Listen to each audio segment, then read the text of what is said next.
책을 우리가 볼 때 그 책을 제대로 이해하려면 어디를 읽어야 됩니까? 다 읽어야 되죠. 근데 앞부분을 읽어야 돼요.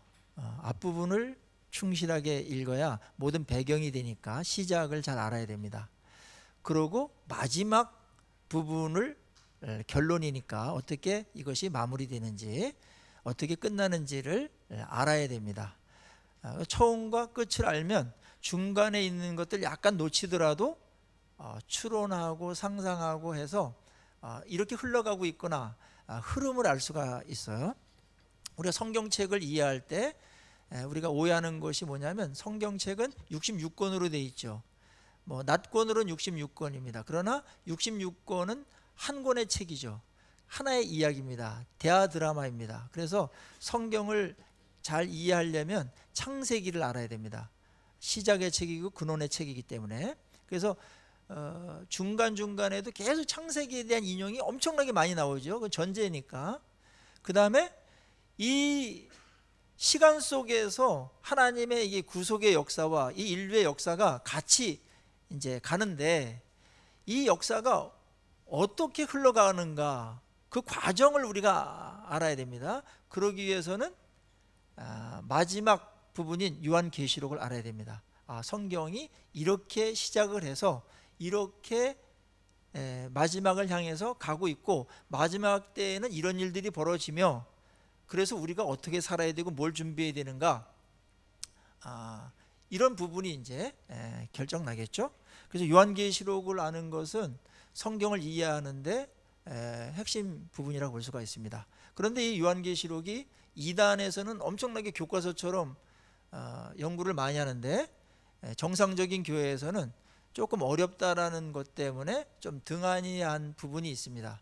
그리고 또 약간 어려운 점이 있죠. 너무나 상징어가 많고 묵시로 다 되어 있기 때문에 그 다른 책은 스토리가 이렇게 의미 전달이 이렇게 연결도 되는데, 이건 해석을 또 많이 해야 되는 부분들이 있어서 어려운 책으로다가 그렇게 조금 스스로 연구하거나 또 강의하는데 좀 어렵게 여겨졌던, 그래서 멀리 느껴졌던 그런 책이기도 합니다.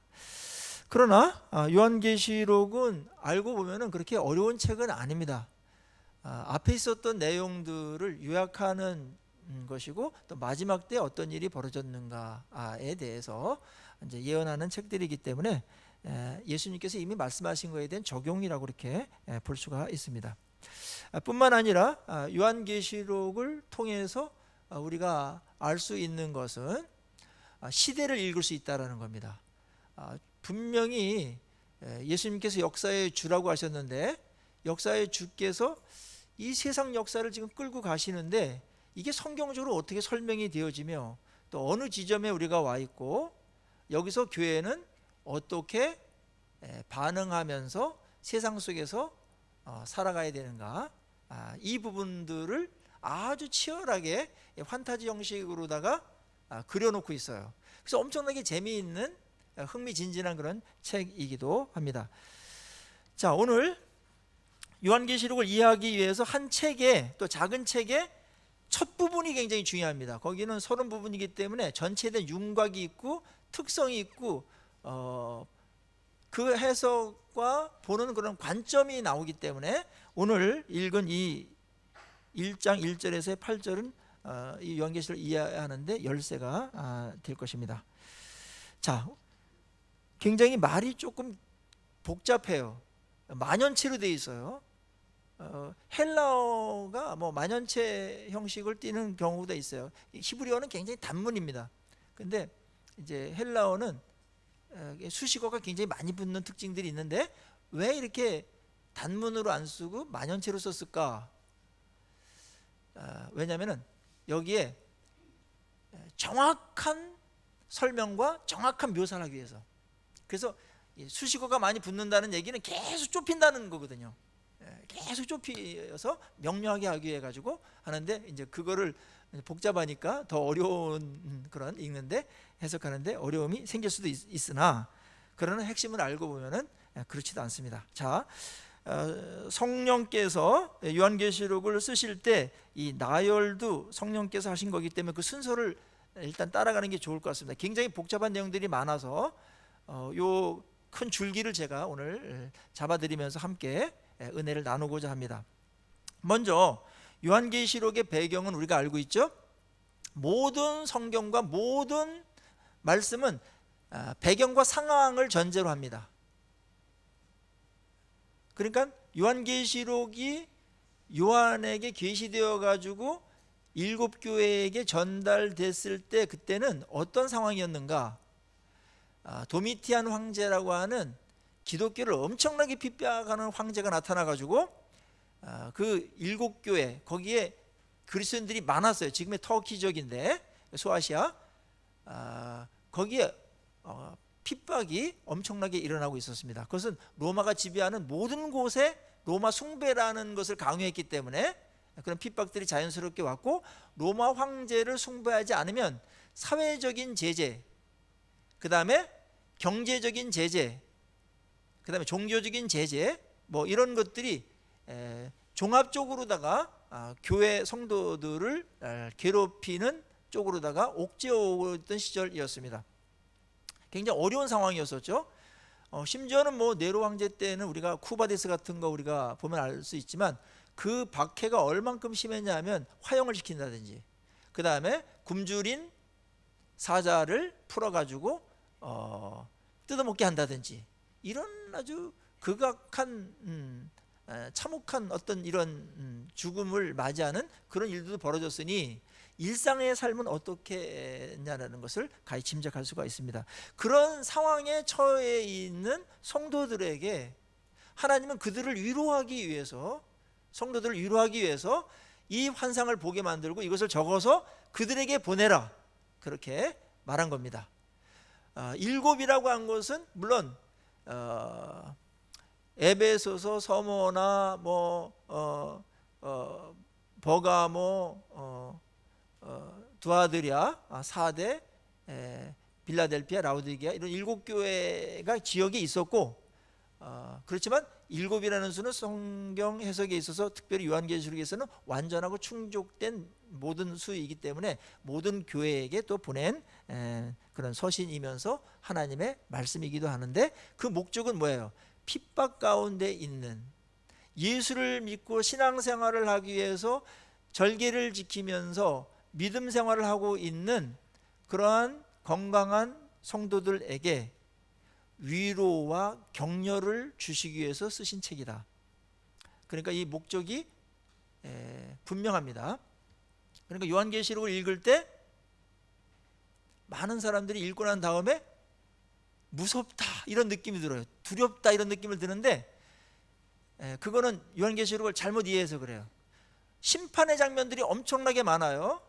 왜냐하면 지금 핍박을 하고 있는 가해자들, 악랄하게 교회를 핍박하고 있는 자들이 이렇게 심판을 당할 것이다 라는 것을 계속 강조하면서 위로하고 있기 때문에 그런 부분이 많이 나타난 것이고, 믿는 자들에게는 그런 심판이 나타나지 않습니다. 그거는 그들의 문제고, 믿는 사람들은 그 심판에서 제외되는 겁니다. 하나님께서 보호하시는 겁니다. 물론 공동체로 얽혀 있고 시민사회로 얽혀 있기 때문에 당시에 기독교가 핍박을 당하고 또 거기에 핍박자를 하나님께서 심판할 때 그들과 연관된 어떠한 이해관계나 뭐 이런 것들 때문에 믿는 자들에도 약간의 피해가 없을 수는 없을 거예요.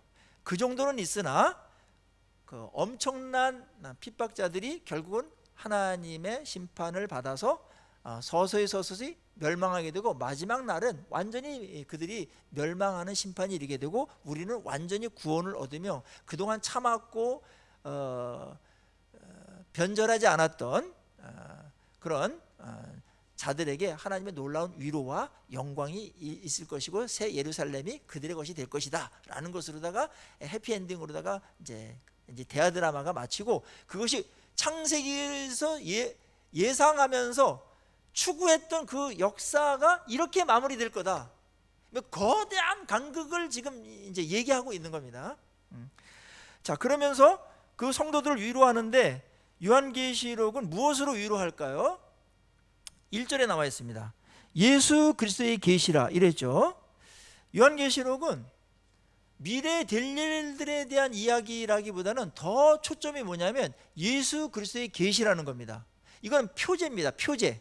어떤 책을 쓸 때 표제가 있죠. 표제는 그것을 보는 관점이고 해석하는 기준이어야 되는 거예요. 시각이어야 되는 거예요. 그러니까 요한계시록은 한마디로 말한다면 예수 그리스도의 계시다. 예수님께서 주신 계시이면서 예수님에 대한 계시다.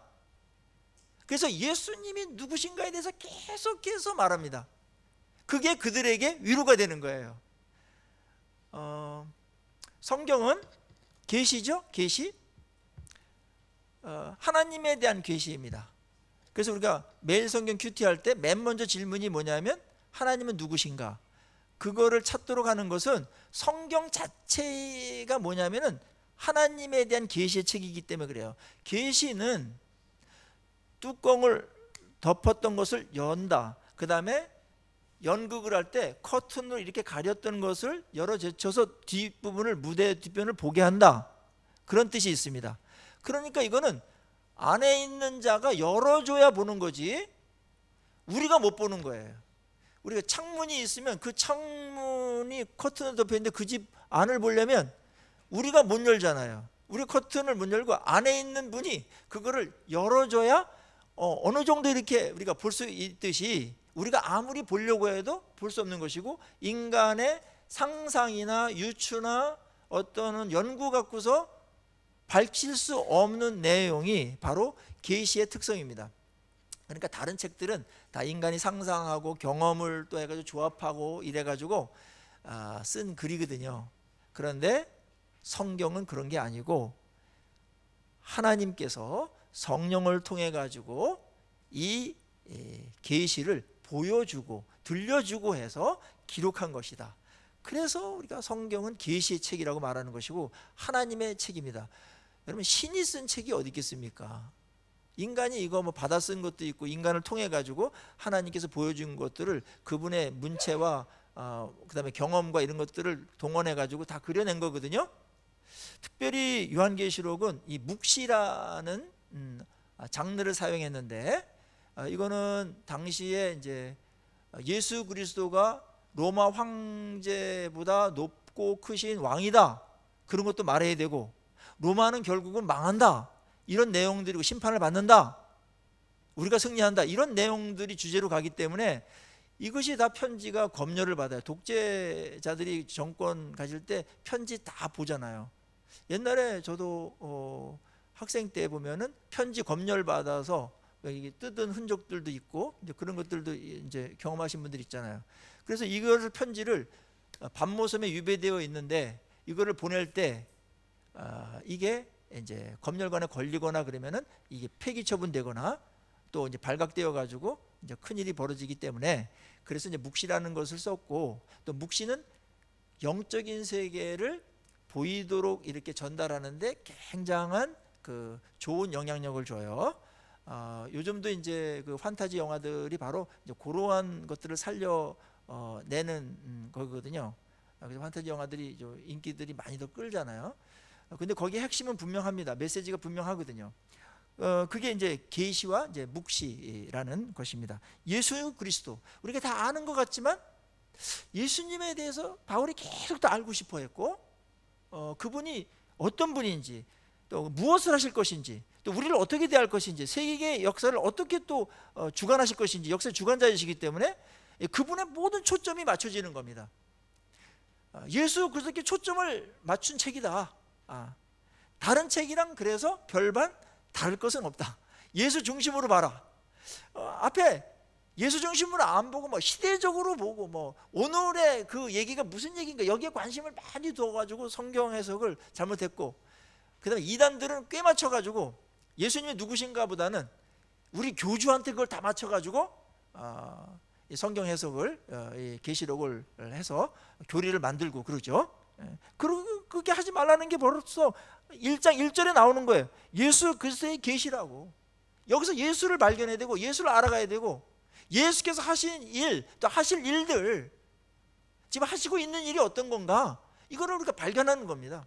나머지는 예수를 드러내는 다 무대에 불과한 것이고, 그 다음에 소품에 불과한 것입니다. 사건조차도 우리에게 영향을 주나 이 사건을 어떻게 하나님께서, 예수님께서 움직이시는가, 처리하시는가, 이게 더 중요한 거기 때문에 사건에 집중하기보다는 예수님이 어떻게 하시는가, 예수님께 집중하면서 봐야 이것이 풀립니다. 이건 이제 해석의 열쇠고 관점입니다. 예수 그리스도의 계시다. 이렇게 명확하게 한 것은 분명히 이거 갖고서 장난칠 사람들이 많고 오해할 사람들이 많다라는 것을 성령님이 알고 계신 것 같아요. 그래서 맨 첫 마디가 예수 그리스도 계시다, 요한계시록 한마디로. 얼마나 명료합니까? 그래서 성경을 가만히 들어보면 성경이 애매하지 않습니다. 굉장히 명확하거든요. 자, 조금 더 나가요. 이 계시는 뭐냐면, 이는 하나님이 그에게 주신 바, 예수님에게 하나님께서 이 계시를 주셨고 반드시 속히 일어날 일들을 그 종들에게 보이시려고 그의 천사를 그 종 요한에게 보내어 알게 하신 것이다. 여기서 그 내용은 뭐냐? 속히 일어날 일들도 보여줄 것이다. 예수 그리스도를 통해서 속히 될 일들을 보여줄 것이다. 이 내용이에요. 여기서의 속히라는 말은 시간적인 거라기보다는 이미 시작했다, 지금도 이것이 빠르게 진척되고 있다라는 현재 진행형입니다. 그러니까 예수님께서 초림하실 때 벌써 예수님께서 하나님의 나라와 이 역사를 어떻게 하실지에 대해서 이미 시작이 됐습니다. 그때부터 말세로 잡는 겁니다. 그래서 예수님께서 이 땅에 오셔서 그의 죽으심으로 우리의 죄를 사하시고 부활하심으로 우리를 의롭게 하시고 그 다음에 승천하셨죠. 예수님께서 이 일을 하신 거예요. 어마어마하게 이 일들, 큰 일을 하셨어요. 그리고 그분이 승천하시고 재림하실 그 사이에 인류의 역사는 계속 진행될 것이고 구속사도 진행될 것인데, 그때 예수님이 가만히 계시는 분이 아니라 예수님께서 하신 일을 근거로 해가지고 구원의 역사와 세상 역사를 주관하시고 이끌어 가시는데, 그게 어디로 향하고 있나? 마지막 심판을 향해서 모든 시간도 달려가고 있다. 명료합니다. 그래서 시간은 윤회가 아니고 기독교의 시간은 직선입니다. 시작이 있어요. 태초가 있고 그 다음에 마지막 날을 향해서 지금 쏜살같이 속히 가고 있는 것이죠. 엄청나게 빠른 템포로 가고 있습니다. 그래서 지구가 얼마나 빨리 돕니까? 우리가 잘 못 느껴서 그렇지 엄청나게 빨리 돌고 있는 거거든요. 시간도 엄청나게 쏜살같이 갑니다. 그날을 향해서, 그 D-Day를 향해서, 마지막 재림을 향해서 시간이 달려가고 있다. 근데 그 과정 속에서 예수님께서 아무것도 안 하시고 재림 때만 탁 내려오시는 것이 아니라 지금도 여기서 일하시고 과거에도 일하셨고 마지막에 다시 오셔서 또 그 일들을 마무리하실 것이다. 그러니까 하나님께서 우리의 역사를 주관하실 때, 예수님과 함께 하실 때 어느 한순간도 예수 그리스도의 통치에서 벗어난 시간은 인류 역사에 없다. 이거만 어마어마한 지금 얘기를, 발언을 지금 쏟아놓고 있는 것입니다. 이거를 인간이 어떻게 연구해서 이걸 알겠습니까? 하나님께서 내가 그렇다, 내가 이렇게 하고 있다, 이렇게 알려주지 않으면 인간이 이걸 어떻게 알겠습니까? 아무도 모르는 겁니다. 계시의 위대성이죠. 그리고 이 엄청난 계시를 요한을 통해 가지고 7 교회에게 알려줬습니다. 자, 이 위대한 진리를 왜 알려줬을까요? 그렇게 살려고, 그렇게 하는 게 복되기 때문에, 그렇게 하는 게 구원받고 최선의 삶을 살 수 있기 때문에 알려준 겁니다. 그러니까 계시를 써서 하나님만 갖고 계실 수도 있는데 우리에게 친히 상세히 기록해가지고 알려준 것은, 그것은 우리를 사랑한다는 표현이고 우리를 생각하고 우리의 유익을 위해서 이것을 줬다라는 겁니다. 편지 형태로 줬습니다. 편지가 나쁜 편지도 있으나 대부분 편지는 좋은 사람들끼리 이렇게 사랑과 어떤 정보와 어떤 그 문안을 드리면서 또 중요한 내용도 주고받고 하잖아요. 그래서 편지 형식으로 됐는데 따뜻해요. 요한계시록은 편지 형태로 됐기 때문에 요한 사도와 그 성도들 사이에도 따뜻한 그런 사랑이 가득 차 있고, 이 편지를 원래 쓰게 했던 예수 그리스도와 우리 성도들, 핍박받는 당시의 사람들하고도 아주 따뜻하고 끈끈한 관계가 연결되어 있습니다. 그래서 그들만의 공통된 코드와 용어가 있습니다. 그게 편지입니다. 이걸 해석할 때 편지라는 것을 꼭 염두에 두고 해석을 해야 된 이유 중에 하나죠. 그래서 이 내용이 얼마나 인류 역사에 또 모든 인간에게 엄청난 영향을 주는 책이냐 하면은, 자, 3절 한번 같이 한번 읽어보겠습니다. 시작. 이 예언의 말씀을 읽는 자와 듣는 자와 그 가운데에 기록한 것을 지키는 자는 복이 있나니 때가 가까움이라 그랬어요. 자, 그러니까 계시록 책은 우리를 겁주거나 망하게 하거나 재앙이 온다라는 걸 알려줘가지고 우리를 무섭게 하거나 하려는 책이 아니고 뭐예요? 복되게 하려고 준 책이다. 벌써 많은 오해가 있었죠, 요한계시록에 대해서. 여기 분명히 나와 있잖아요. 이거를 읽고 듣고 지키는 자를 복되게 하려고 이걸 준 거다. 그러니까 안심하세요. 요한계시록은 복되게 하려고, 다른 말로 하면 우리를 위로하고 우리를 유익하게 하려고 쓴 책이라는 것, 그런 내용이라는 것 꼭 기억하십시오.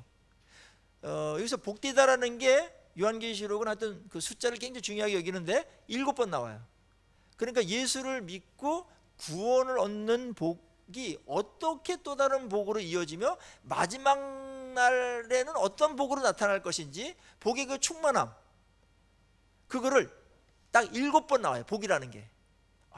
이것도 아주 굉장히 아주 치밀하게 의도되어 있죠. 여기 처음 나오는 거예요. 그러니까 교회는 하나님의 말씀을 받은 그러한 교회이기 때문에 교회가 복되게 되는 거는 하나님 말씀을 듣고 읽고 지킬 때 복되는 겁니다. 이거는 신명기, 많이 그 이전서부터 출애굽기 막 계속해서 말씀했던 것들을 다시 요약하는 거예요. 하나님 일관성이 있기 때문에 또 다른 복을 얘기하는 게 아니고, 말씀 묵상하고 말씀 가까이 하고 말씀대로 살면 복된다, 그거를 지금 얘기하고 있는 건데, 요한계시록도 마찬가지다, 예외가 아니다. 그러니까 교회가 해야 될 일들이 뭐예요? 교회에서 맨 처음으로 교회 여러분들이 오실 때 해야 될 일들은 뭐냐면 말씀을 듣고 읽고 지키기 위해서 오는 겁니다. 이것이 교회가 해야 될 최고의 목표입니다. 그래서 교회를 여기서 설명할 때 촛대로, 금촛대로 설명하는 것은, 금촛대가 뭐예요? 진리의 빛을 비추는 거예요. 어두워요. 그래서 구원을 어떻게 해야 될지, 이 죄를 어떻게 처리해야 될지, 이 절망적인 이 세상 속에서, 깜깜한 도덕적인 이 어둠 속에서 빛을 비추는 그런 곳이 교회인데, 그 빛이 뭐예요? 진리입니다. 예수 그리스도입니다. 이거를 비추는 곳입니다. 그래서 우리가 먼저 있는 분들이 말씀을 듣는 거 복되는 거예요. 말씀을 지금 여러분 듣고 계시니까 이 복음에 참여하고 있는 겁니다.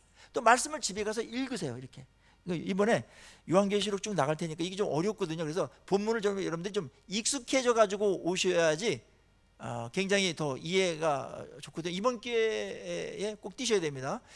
제가 정년 퇴직하기 전까지 요한계시록 다시 하지 못할 것 같습니다. 왜냐하면 안 한 게 너무나 많기 때문에. 그래서 이번이 마지막이에요. 저도 굉장히 숙연해지는데요. 다시 하기 어려워요. 그러니까 이번 기회에 한번 몇 번씩 읽으시고, 뭐 많이 나가지 않잖아요, 제가. 그러니까 1장에서 한 5장까지, 6장까지 한번 계속 전체를 한번 쭉 한번 이 한 권의 책을 한번 읽으시고 이래서 이 시간에 정말 이 3절의 이 축복을 누리는 귀한 시간이 되기를 간절히 축원합니다. 이거 어마어마한 거예요. 근데 여기서 예언의 말씀이라고 그랬어요. 이 성경책을, 또 계시한 말씀을. 여기서 약간 오해가 있는데, 성경에 예언을 많이 강조하죠. 그런데 한문으로 안 써서 좀 오해가 더 많은 것 같은데, 미리 예자를 쓴 예언이 아닙니다. 미리 말하는 예언이 아니고, 예비하다, 뭐 예측하다 이런 예자가 아니고, 여기서는 예금, 예탁할 때 맡길 예자를 씁니다. 맡을 예자, 말씀을 맡았다 이겁니다. 이 부분에서 많은 오해가 벌써 있었어요. 그러니까 이제 고린도전서에서 그 은사를 말할 때 예언의 은사를 사모할 것이다.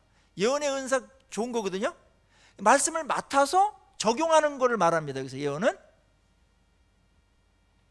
지금 요한계시록의 새로운 말이 아니에요. 이미 예수님께서 말하는 것들, 구약에 말한 것들, 창세기에 말한 것들을 받아서 적용하고 있는 겁니다. 지금 이게 엄청난 지혜예요. 그래서 젊은이는 예언할 것이요, 성령이 오시면. 그래서 뭐 너 누구랑 결혼해야 돼, 너 어디 가서 살아야 돼, 넌 무슨 사업해야 돼, 이게 아니고 하나님께서 이미 말씀하신 것을 오늘의 현실에 적용시켜서 그렇게 살도록 하는 거예요. 대부분 약속들입니다. 예를 들자면 가장 큰 예언은 이겁니다. 예수 그리스도가 구세주신데, 유일한 구원자신데, 그분을 믿으면 구원을 받는다. 미래에 지금도 받고, 그분을 믿으면 천국 간다. 그분을 믿으면 하나님의 자녀가 된다. 그분을 믿으면 하나님께서 돌보신다. 여러분, 이게 예언입니다. 가장 건강한 예언이고 엄청난 예언입니다. 우리에게 마지막 날이 올 거다. 예수님께서 마태복음 25장에서 엄청나게 말씀하셨어요. 마지막 날 올 거라고. 그거에 대한 적용이에요. 지금 어떻게 오시는지, 어떤 상황에서 오시는지 적용을 한 거예요. 조금 더 보여준 거예요. 그러니까 새로운 어떤 것들을 얘기하는 게 아니고 이미 말씀하신 것들을 받아서 적용하고 오늘을 살아가는 것, 예측하면서 그 말씀 약속 붙들고 가는 것, 이 모든 행위들이 뭐다? 예언입니다. 이 오해가 좀 빨리 풀려야 됩니다. 그래야 기독교 점쟁이들이 사라질 텐데요. 큰일 났습니다. 이거 자꾸 해가지고 이게 한 사람의 인격과 삶을 놓고 쏴버리기 때문에 자유롭지 못해요. 그 재미를 다 그걸 하는 겁니다. 조종하고. 그러면서 성경의 이 진리의 말씀, 계시의 말씀을 안 받아들이거나 등한히 하죠. 여러분, 요한계시록의 이 계시는 마지막 계시입니다. 그래서 이 계시 이후에 보태거나 빼거나 하는 자들은 천국에서 작은 자를 일컬음을 받게 될 것이다. 종료돼요. 요한계시록으로. 성경은 더 계시 없습니다. 이걸 적용하는 것만이 남아 있습니다. 그게 예언이고, 예언은 너무나 아름다웁니다. 우리가 말씀을 듣고서 나누죠. 이렇게 살아야 되겠다, 저렇게 살아야 되겠다, 이건 회개해야 되겠네, 이거는 이렇게 해야 되겠네. 말씀 적용하는 거 있잖아요. 거기 엄청난 지혜도 있고, 거기 엄청난 소망도 있습니다. 엄청난 책망도 있을 수 있습니다. 우리 깨끗하게 하는 거, 우리를 복되게 하는 것도 많습니다. 그게 예언입니다. 그래서 여러분들이 말씀을 나누는 게 예언 활동입니다. 그래서 성령이 오시면 어린아이들 일지라도 예언할 것이요. 요엘서 인용해가지고 그들이 뭘 예언합니까? 뭐 피지섬으로 모여야 된다는 이런 말 하겠습니까? 말도 안 되는. 이거를 어느 신학자가 예언에 대해서 조사를 했어요. 선지서가 대부분 예언서라고도 불려지는데, 선지서, 예언서, 성경에 나와 있는 모든 예언서를 조사했더니 그 내용을 보니까 92%가 현실을 보고 율법 말씀에 근거해서 진단하고 선포하는 말씀이에요. 92%가 성경 말씀을 근거로 해가지고 현재를 진단하고 어떻게 해야 된다, 어떻게 해야 된다라고 얘기하는 것입니다. 순종할 것을 권면하는 내용들입니다. 선포한 내용들이에요. 92%예요. 8%만이 미래 사건에 될 일들을 얘기했는데, 그 8% 안에 5%는 구약이니까 새 언약으로 오늘날 이미 완성된 것입니다. 이미 성취된 거예요. 시간이 가면서 예언됐던 게 있잖아요. 그런 게 성취됐어요. 8% 중에 5%가. 그리고 성취됐기 때문에 누구나 알고 소망하면서 기다리는 그런 이제 일들이 있고, 그 다음에 메시아에 대한 이야기, 메시아가 오실 것이다, 이런 거 창세기서부터도 얘기하죠.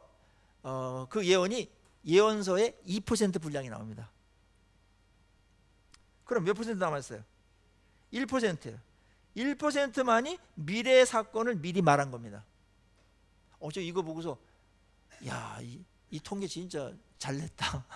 그런 생각을 했습니다. 그러니까는 하나님께서 보세요, 이 계시를 얼마나 중요하게 여기는지를, 그것에 의해서 모든 삶들이 적용되고 미래가 결정되고 미래가 적용되는 겁니다.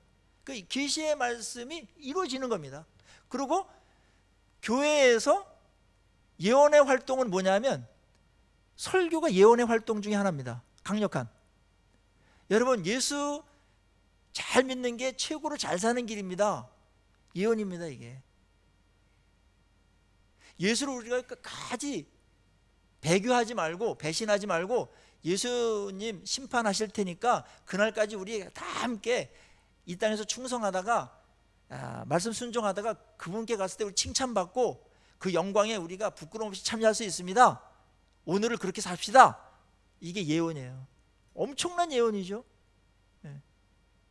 근데 오늘날 우리 샤머니즘이 아주 팽배한 이 세계관이 있고 그래가지고 예언을 미리 예자를 써가지고 하는 가짜 기독교 점쟁이들이 난무하고 있다. 그게 혹 맞을지라도 그거를 의존하면 안 됩니다. 오늘 여기에 계시록에 보면은 예언의 말씀을 보면은 다 적용하는 겁니다. 이미 말씀하신 것에 대해서 적용하는 겁니다. 아셨죠? 우리끼리 그거 알 수 있어요. 그거 뭐 특별히 뭘 받거나 뭐 이렇게 가져야 되는 게 아니고 하나님께서 우리에게 지각을 주시고 총명을 주시고 그래서 뭐라고 그랬어요? 에베소서에서는 하나님 저희들에게 지혜와 계시의 정신을 주셔가지고 하나님을 더 알게 해주십시오.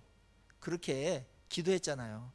기도할 때 성령께서 우리를 진리 가운데로 인도하시고 성령께서 가르치시고 깨닫게 하시고 결단하게 하시고 그렇게 살도록 하시는 모든 것을 누가 하세요? 성령께서 하십니다. 이미 있는 말씀을 갖고 하는 겁니다. 그래야 질서가 잡히고 중심이 잡히고 성경의 권위가 최고의 권위로 쓰지, 이거 빼놓고서 다른 것들을 얘기해가지고 그것에서 움직인다? 여러분 이게 얼마나 위험천만한 일이며 혼란하며 기독교가 무너지게 하고 혼잡하게 하는지 상상하시죠? 그런 일을 성령께서 똑똑하신 분이 하실 리가 만무하다라는 거예요. 그래서 성경 이외에 적용하는 것은 너무나 지혜로운 예언이나 다른 것들에 대해서 하는 것에 대해서는 성경이 금한다. 몰라도 됩니다. 제가 늘 말하지만 새로운 계시를 받았다고 하고 새로운 계시를 알고 싶다고 하는 사람들이 있는데, 여러분들 성경 66권이죠. 이게 얼마나 어마어마한 책이냐 하면은 총 39권으로 되어 있고 929장이에요. 23,191절이에요. 304,901 단어예요. 이거 얼만큼 이해합니까? 얼만큼 깨달았습니까? 얼만큼 소화해냈습니까? 얼만큼 묵상했습니까? 얼만큼 살아냈습니까? 얼만큼 내 겁니까? 여러분 10분의 100분의 1000분의 1도 안 됩니다. 그러면서 이게 있는데 뭘 딴 걸 또 뭘 달라고 그럽니까? 이거나 제대로 하세요. 그렇게 제가 말하죠. 이거나 제대로 하고 이거 다 했다 이제 뭐 이 성경 이제 해볼 게 없다 이제. 그러면 하나님 아유 심심해가지고 뭐 또 다른 거 없습니까? 이렇게 할 수 있으나 이거를 10,000,000,000,000도 모르면서 뭘 다른 걸 달라고 그럽니까? 말도 안 되는 일들이 있는 것이고. 그래서 칼빈이 말할 때 하나님 인도를 받을 때 가장 중요한 몇 가지 기준인데 그 중에 하나가 상식이었습니다. 상식에 어긋나는 것은 하나님의 뜻이 아니다. 물론 상식 이상을 말하나 하나님은 상식으로다가 판단할 수 있게끔 주십니다. 그게 계시입니다. 그리고 이것을 듣는 자, 읽는 자, 지키는 자가 복이 있다고 그렇게 말씀하셨죠. 그러니까 7교회가 이거를 듣고 읽고 지킬 때 엄청난 복이 그들에게 주는 겁니다. 이건 언약이기도 하고 그다음에 말씀을 주면서 예수께 더욱더 붙들려 있으면서 예수의 임재를 느끼고 그다음에 현실에 벌어지는 고난 속에서도 아 예수님이 왕이시고 지금도 주관하시구나 이것들을 확인하고 설명하고 그래서 더 갈 수 있겠고 정결한 공동체로 교회가 교회되게 세워져가는 이런 일들, 구원을 누리는 일들, 이런 일들이 이 말씀을 가까이 하면서 벌어지는 복들이죠. 그리고 그것이 하나님께 영광을 돌리는 거라고 늘 말합니다. 하나님의 말씀을 존경하고 높이고 묵상하는 것 자체가 하나님을 가장 높이는 겁니다. 어느 한 인격을 높일 때 그분의 말을 어떻게 대하느냐에 따라 달려있는 겁니다. 나머지는 좀 지엽적인 것들입니다. 그분의 말을 어떻게 중량감 있게 존중하고 경외하느냐, 그게 그분을 그렇게 대하는 거라는 겁니다.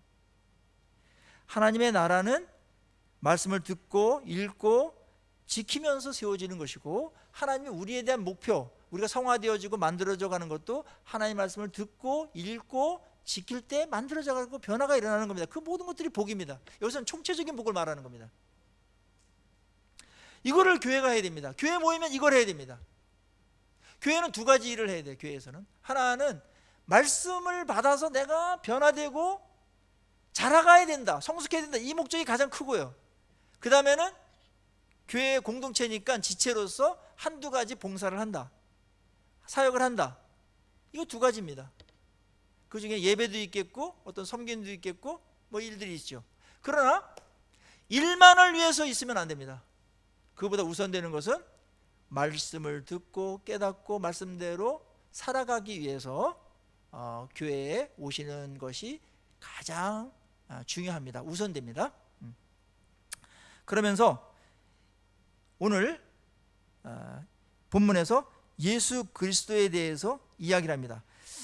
그분에 대한 계시니까 그분은 어떤 분이냐 하면은 5절에 보시면 충성된 증인으로 죽은 자들 가운데서 먼저 나시고, 그러니까 그분은 하나님의 말씀과 사역을 위해서 충성되이 증언하셨어요. 죽기까지 증언하시다가, 사실은 말씀 전하시다가 그것 때문에 오해받고 그래가지고 죽으신 거잖아요.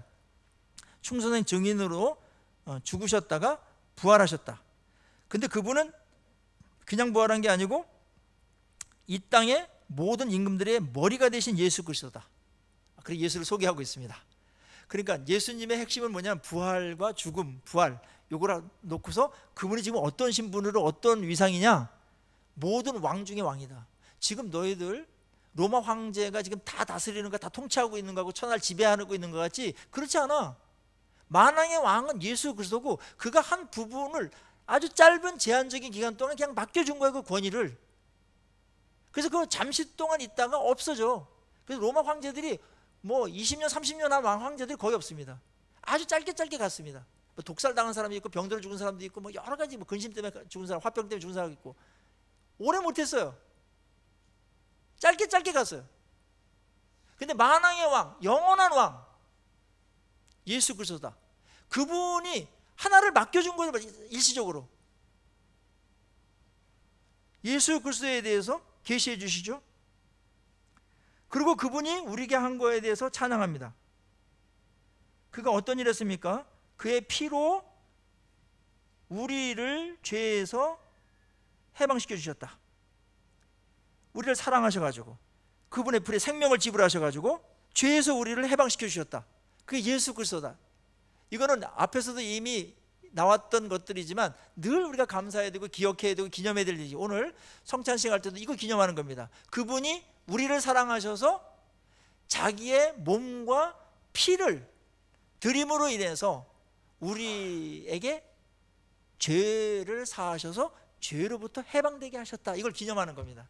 오늘 성찬식 때 이런 감격과 이런 십자가의 그런 놀라운 은혜와 혜택이 여러분에게 생생하게 보이는 말씀으로 임하기를 간절히 축원합니다. 이게 이제 성찬식입니다. 이걸 기념하라고 그랬어요.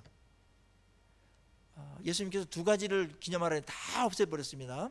구약 때 완성됐기 때문에 폐기처분 된 거예요. 근데 두 가지를 남겼는데 하나는 세례, 나는 죽고 예수로 산다 이거고, 십자가의 원리죠. 또 하나는 이 성찬식을 주님께서 기념하라고 그랬거든요. 요건 살려놔라.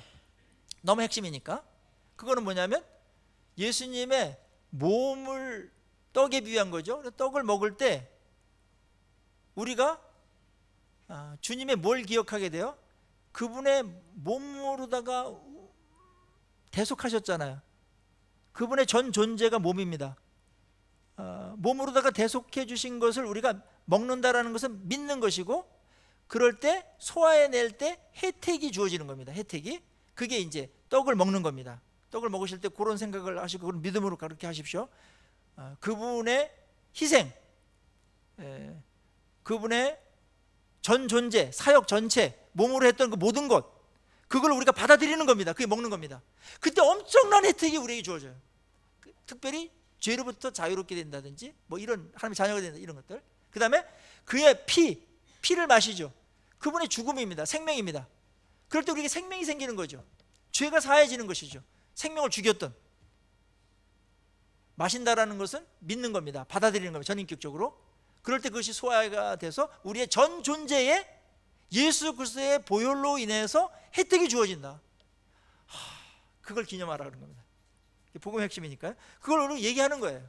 요한복음에는 어린 양의 피라는 얘기가 많이 나와요. 이게 왜냐하면 이걸 근거로 해서 미래가 전개되기 때문에, 이걸 근거로 해서 하나님께서 우리를 대하시기 때문에, 역사가 펼쳐지기 때문에, 이걸 믿느냐 안 믿느냐에 따라서 엄청나게 다른 운명이 결정되기 때문에 예수 그리스도의 피와 그 다음에 예수 그리스도의 부활이 계속 강조됩니다. 그 예수님은 어떤 분입니까? 그렇게 희생을 당해서 우리를 위해서 죽으시고 지금도 일하시는데 7절에 보면은 볼지어다 그가 구름을 타고 오시리라. 그분은 마지막 심판주로 모든 역사를 마무리하러 오십니다. 구름 타고 온다는 것도 사도행전에 나와 있고 예수님도 말씀하셨어요. 다시 또 이야기하는 겁니다. 이거 뭐 처음 나온 얘기가 아닙니다. 구름을 타고 온다는 것은 영광 중에 오신다는 얘기죠. 결국 역사는 이리로 가고 있다. 그때 어떤 일 벌어지냐면 각 사람의 눈이 그를 보겠다. 모든 사람들이 본다. 예수를 핍박했던 사람들도 본다. 왜냐하면 부활해가지고 심판받으러 부활합니다. 그들은 어떻게 되는가? 그를 찌른 자들도 볼 것이다. 예수님 원수 교회를 핍박했던 네로도 보고 도미티안 황제도 보고 로마 군인들도 다 보게 될 거다. 유대인들도 예수님 박해했던 자들도 다 그날 보게 된다. 그래서 온 땅에 대부분의 족속들이 그로 말미암아 그날 어떤 일이 벌어져요? 애곡한다. 이거는 심판받는 자 입장에서 얘기하는 겁니다. 이거는 심판하는 자에게 이렇게 주어진다라는 거예요. 그러니까 이 얘기를 들을 때 핍박받고 그 권력으로다가 자기 세상인 것처럼 막 누르고 득세했던 이런 사람들이 결국 마지막 날에는 예수님이 오시는 것을 그들도 보게 되고 떨면서 애국하게 될 거다. 왜냐하면 자신들이 틀렸고 큰일 났다라는 생각 때문에 아주 그냥 얼굴이 사색이 돼가지고 통곡을 하게 될 거다. 기회도 없으니까. 그날이 예비되어 있다. 그렇게 결론을 날 거다. 이렇게 미리 보여주는 겁니다. 예고편을. 그랬을 때 핍박받는 분들이 어떻게 생각하겠어요? 엄청난 위로가 됐겠죠. 인간은 어쩔 수 없어요. 우리를 막 핍박하고 막 그런 사람들이 결국은 공의로운 심판을 받을 때 위로를 받게 되어 있습니다. 물론 우리는 그 가운데 그들을 긍휼히 여기는 마음이 있어야 돼요. 어떻게든지 돌아와서 심판의 자리까지, 처참한 자리까지 안 가도록 하는 그러한 마음 씀씀이는 좋은 것이나, 이때 극악무도하게 했던 이들, 끝까지 돌아오지 않을 자들을 하나님께서 어떻게 처리하시는가, 그거에 대해서 지금 이야기하고 있고 살짝 비춰주는 것이죠. 그게 이들에게 오늘을 참고 또 내일을 또 더 나가게 하고, 배교하지 않고 힘들더라도, 이 땅에서 좀 어렵더라도, 생명의 위협을 느끼더라도 이 길을 가는 게 맞구나. 그래서 끝을 보여준 겁니다. 끝을. 이 신앙은 엄청나게 중요한 거예요. 왜냐면은 옛날에 일제시대 때 뭐 35년 36년 얘기하는데 1942년에서 3년 해방되기 2, 3년 전에 그때 가장 그 애국자, 그 다음에 항일 운동했던 사람들이, 배교했던 사람들이 많이 나타난 기간이 1942년과 1943년 그 사이랍니다. 그래서 그 사람들한테 나중에 물었어요. 왜 배교했냐? 왜 매국노가 됐냐? 우리가 뭐 이렇게 독립될 줄 알았으면 그랬겠냐? 독립 안 될 것 같아가지고 그랬다. 이게 굉장히 실제적인 얘기죠. 그래서 끝을 보는 거 엄청나게 중요해요. 조금 더 가야 돼요. 결국 승리는 우리의 것이에요. 우리 길이 가는 길이 맞습니다. 이 땅에서 조금 손해를 보거나 뭐 예수님 때문에 왕따도 당하거나 사회적 정치적 뭐 이런 게 제약을 당하는 이 사람들, 그거 좀 아쉬워가지고 로마 황제에게 붙어 있다든지 친노 진영에 서가지고 간다든지 하는 것은 좀 있으면 45년에 광복이 오는데, 지금 그 나라를 배신하고 적군에게 붙어가지고 이익을 챙기는 거랑 똑같습니다. 지금 이 얘기를 하고 있는 겁니다. 지금 이게 있어야 우리 절기를 지키지. 인간이 한계가 있고 약해요. 이런 데서 굉장히 약합니다. 언제 이게 끝나는 것을 알면 좀 버틸 수 있으나 이게 없으면은 사람들이 약해지죠. 여기서의 주님이 다시 올 것을 얘기하는 것은 이렇게 말하는 겁니다. 어느 회사에 아주 못된 과장이 있어요. 근데 아주 선하고 의로운 사장이 있어요. 근데 사장 편에서 이렇게 막 이제 그분의 하는 대로 따르고 협조하고 그래서 회사에 이익을 하는데, 이 과장은 자기 이익만 챙기고 사장을 아주 그냥 나쁜 사람으로 얘기하면서 반역을 하면서 자기 이익만 챙기는 사람이에요. 근데 권력이 엄청 세. 그래서 그 부서에 있는 사람은 완전 장악해가지고 내 말 안 들으면 너희들 뭐 하고 막 이렇게 막 하고 막 갈구고 막 그래요. 막 그럴 때 이 사원으로 우리가 있다면 여러분 과장 편에 서야 되겠습니까? 사장 편에 서야 되겠습니까? 이 얘기를 하는 겁니다. 지금 알아서 하십시오. 근데 이때 당시의 사람들은 굉장히 심각했어요. 근데 오늘날 이 정도 핍박도 아닌데 한국의 남한에 있는 핍박 지수가 세계에서 가장 낮은 기독교 핍박 지수가 그런 남한인데 알아서 세속화되는 사람이 있다는 거죠. 하나님하고 반역하는 그곳에 타협하고 그렇게 하는 사람이 있다는 거죠.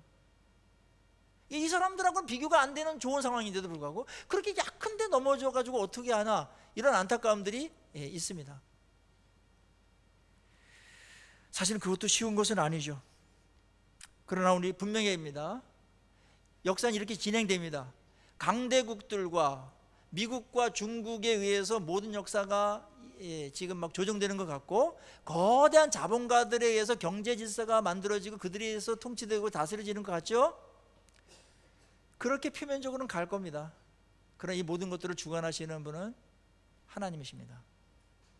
결국 하나님의 뜻대로 성취될 것이고 당분간 놔두는 거예요. 그래서 죄인들이 누군지, 심판받을 자가 누군지, 또 교회는 거기서 얼만큼 선결했는지, 그것 때문에 잠시 동안 그렇게 하는 겁니다. 오늘 8절은 이렇게 끝납니다. 한번 읽어보겠습니다. 시작. 주 하나님이 이르되 나는 알파와 오메가라, 이제도 있고 전에도 있었고 장차 올 자요 전능한 자라 하시더라.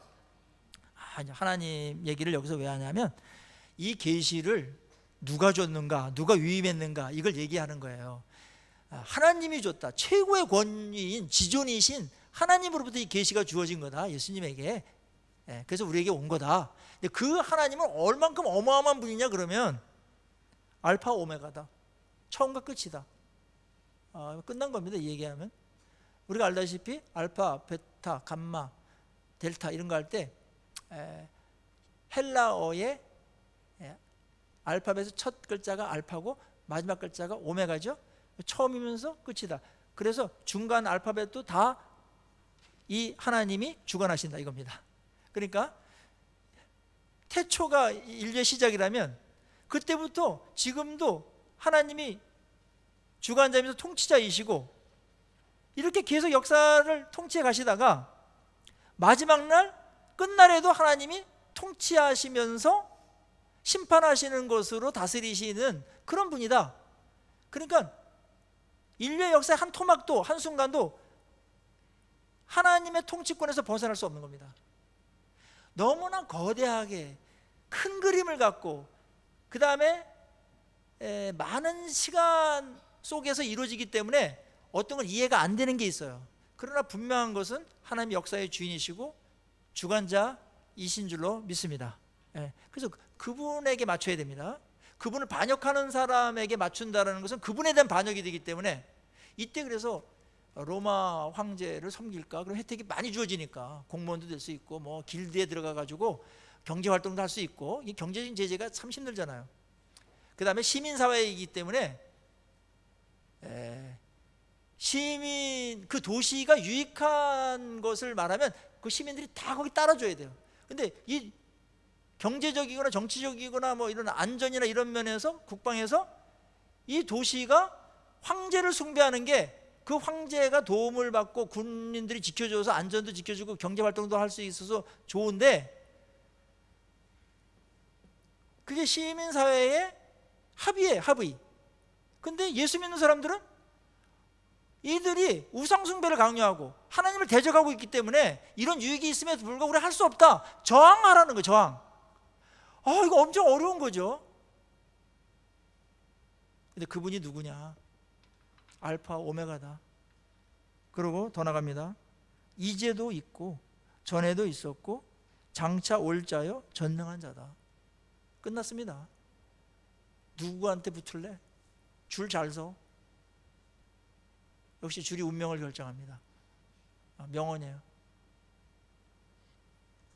그분이 언제예요? 이제도 계세요. 지금도 계시고 지금 통치하시고 전에도 계셨어. 창조 때부터 계속 계셨어.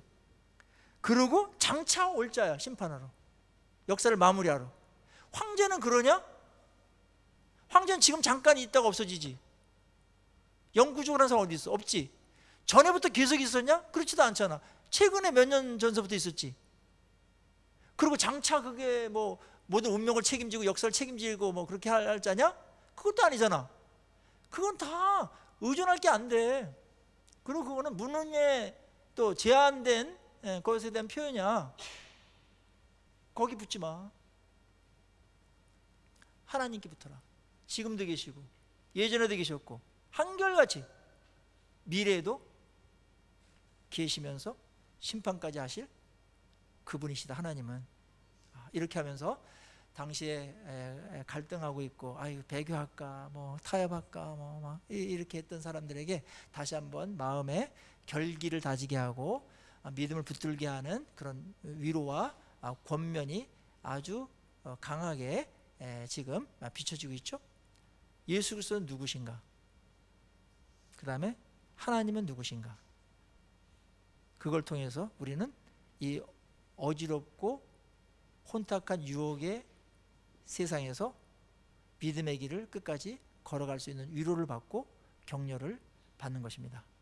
하나님은 우리와 함께 하시고 그분은 반드시 승리하십니다. 그분은 전능자이시기 때문에 한순간도 그 교회나 우리를 떠나지 않습니다.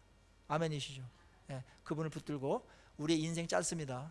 끝까지 마지막 순간까지 배교하지 말고 주님 편에 서서 주님의 나라와 그 영광을 위해서 함께 걸어가는 그런 기계 있는 우리 모두가 되기를 주의 이름으로 축복합니다. 우리 기도하십시다. 이 시간에 우리 말씀을